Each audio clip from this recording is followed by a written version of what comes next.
as you see here, this is Ginger's in-app feature that allows you to check grammar, spelling, punctuation, essay checking, and proofreading all in the same space.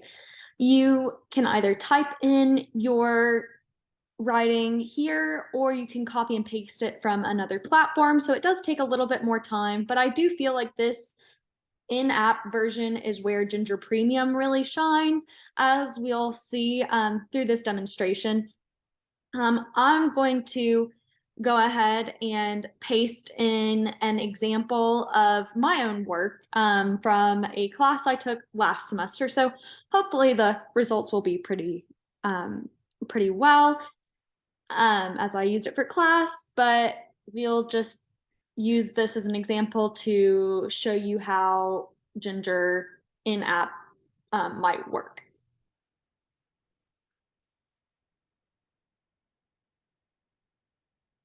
Okay, so as you can see in the about the mid left corner, we are already over the character limit for the free version of the Ginger app format. So I'm going to go ahead and cut down just to experiment, and now we're much better, though in the premium version you would be able to paste in a lot more characters, even full paragraphs and full essays to check at a time. And let's see, I'm going to see if all of my grammar, punctuation looks correct. Oh. Yes, it looks like no mistakes were detected. Good for me. And then let's see if we can't rephrase it. Oh, it doesn't look like Ginger has anything to say for me here, but this is how you would utilize this function. And as you can see down here, Ginger advertises what its premium version can do. It can correct longer texts. It can rephrase sentences, though it looks like maybe it still has some work to do to flesh that out.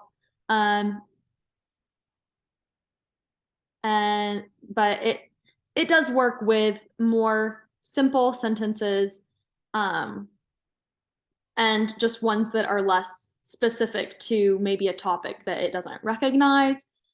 You can still use Premium and have more editing capabilities in the in-browser function too, but I believe that the in-app version would allow you, because again, if we didn't have a spelling limit, we would be able to check a lot more of my essay or see and play around with different ways to refine the essay and just make it more cohesive and easier. So when you have more time, this might be a better option for you.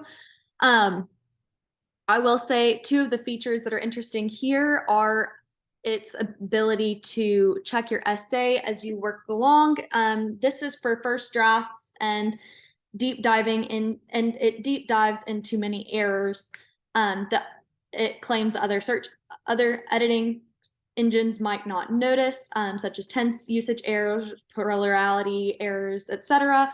And in this filter, it really tries to hone in and correct big problems and point out larger mistakes. And then once you've maybe refined your essay a little bit better, or your writing, you can use Ginger Proofread to read over your entire essay to do just more detailed work with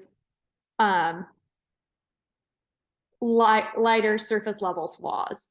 While I would still recommend editing with a human, I believe that utilizing the AI editing power in Ginger would be helpful to take a first look at students' work, so that, especially for students that aren't so confident in their writing, maybe that's due to a learning disability, or maybe they're learning English as a second language, but it would be helpful to have this system to go ahead and proofread their work in order to get it up to a point that maybe they feel more confident showing to a peer or showing to their teacher to go ahead and edit.